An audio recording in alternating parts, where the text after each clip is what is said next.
అందరికీ నమస్కారం. యూటీవీకి స్వాగతం. UTV universal truth vision. యూటీవీ మీ టీవీ, మా టీవీ, మనందరి టీవీ. నేటి మరొక అంశంతో మేము ముందుకు వస్తున్నాం. హైందవులు ఎందుకు హైందవ సాహిత్యమునకు దూరమయ్యారు అంటే, పూర్వంగా హైందవ సాహిత్యం అంటే మూల గ్రంథాలు, ప్రామాణిక గ్రంథాలు ఏంటి అంటే వేదాలు. పూర్వకాలము వేదములు ఎవరు చదివినా వారి నాలుకను కాల్చేవారు. హైందవులు ఎవరైనా వేదములు వింటే వారి చెవులలో సీసం పోసేవారు వేద పండితులు, ఎవరు చదవకూడదని. అలాగన ఒక భయంతో హైందవ సాహిత్యమునకు దూరమయ్యారు మన హైందవ బంధువులైన హైందవులు, సహోదరులు. రెండవది ఏంటంటే భాషా ప్రాబ్లం.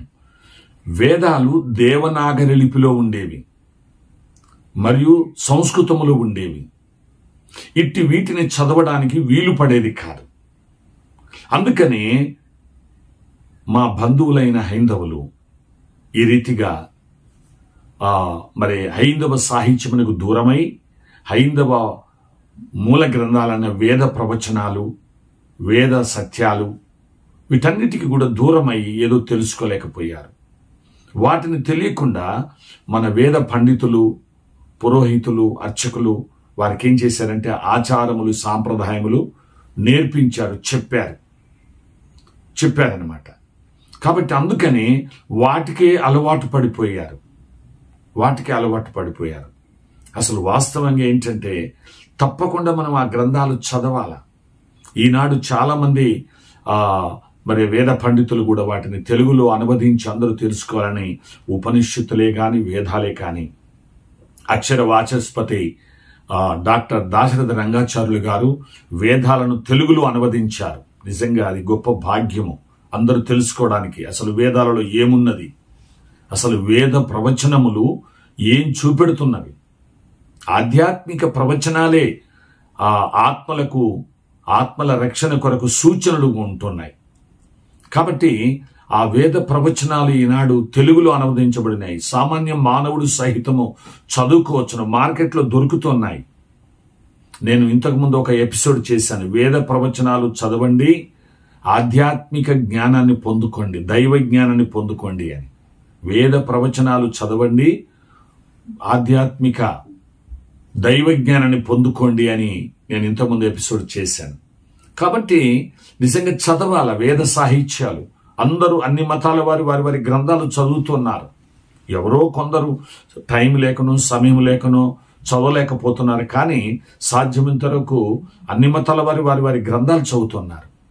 కానీ మా బంధువులైన హైందవులు సహితము ఆధ్యాత్మిక గ్రంథాలను చదవాలి, వేదాలు చదవాలి, ఉపనిషత్తులు చదవాలా. ఎందుకంటే వాటిలో ప్రవచనాలు ఉన్నాయి. ప్రవచనములు ఏం చెప్తున్నాయంటే భవిష్యత్తులో మన ఆత్మరక్షణ కొరకు మనం ఏం చేయాలి అనేటువంటి సత్యాలు ఉన్నాయి. కాబట్టి అవి చాలా అవసరం.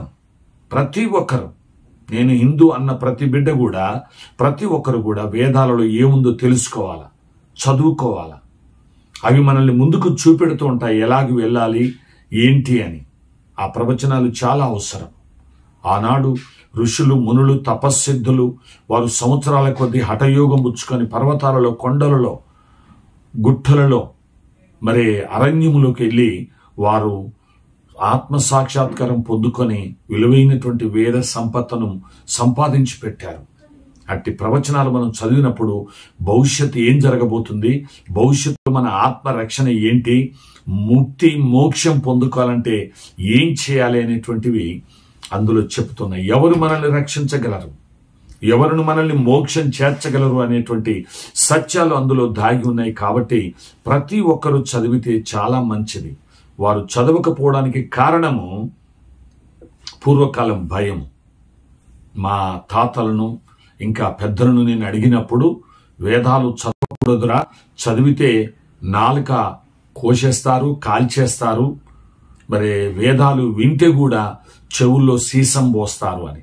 ఈ భయానికి బహుశా హైందవ సహోదరులు వేదాలను చదవకుండా అంటే చదువు కూడా ఎక్కువ లేకుండే పూర్వకాలము. ఎవరో ఒకరు చదివినా వీటిని వేదాలు చదివితే చెవులో సీసం పోయడం, నాలుక కోయడము, లేక నాలుక కాల్చడము అనేటువంటి కొంత భయాలు పెద్దల ద్వారా ఉంటూ ఉండేది. అందుకే బహుశా ఈ వేదాలకు దూరమయ్యారని నా భావన. కాబట్టి ఈనాడు అన్ని భాషల్లో, హిందీలో కూడా వేదాలు తర్జుమా చేయబడినవి, తెలుగులో వేదాలు తర్జుమా చేయబడినవి. అంత మాటకొస్తే బైబిలు విలియం కేరీ గారు 17వ శతాబ్దంలో వచ్చి 40 భాషల్లో తర్జుమా చేసి అందరూ అన్ని భాషల్లో బైబిల్ చదువుకోవడానికి అది అనుకూలంగా ఉండేది. కాబట్టి ఈనాడు వేదాలు కూడా అన్ని భాషల్లో కొందరు భక్తులు, వక్తలు, వేద పండితులు తర్జుమాలు చేసి ఆధ్యాత్మిక జ్ఞానాన్ని పంచుతూ ఉన్నారు. వారికి మనం ఎప్పుడూ రుణస్థులమే. కాబట్టి మన సామాన్య భాషలు కూడా, సామాన్య ప్రజలు కూడా చదువుకునే రీతిలో వచ్చాయి. ఆచారాలు, సాంప్రదాయముల కంటే మరి ఆధ్యాత్మిక సాహిత్యాన్ని అవపోషణ చేసుకొని వాటిని అనుసరించడం మంచిది అని నా భావన. మీకందరికి కూడా అర్థమైందని నేను అనుకుంటున్నాను. తప్పక మీరందరూ చదవండి, ఆధ్యాత్మిక జ్ఞానాన్ని పొందుకోండి, ఆత్మ రక్షణను మరి గెలుచుకోండి, ఆత్మరక్షణను పొందుకోండి.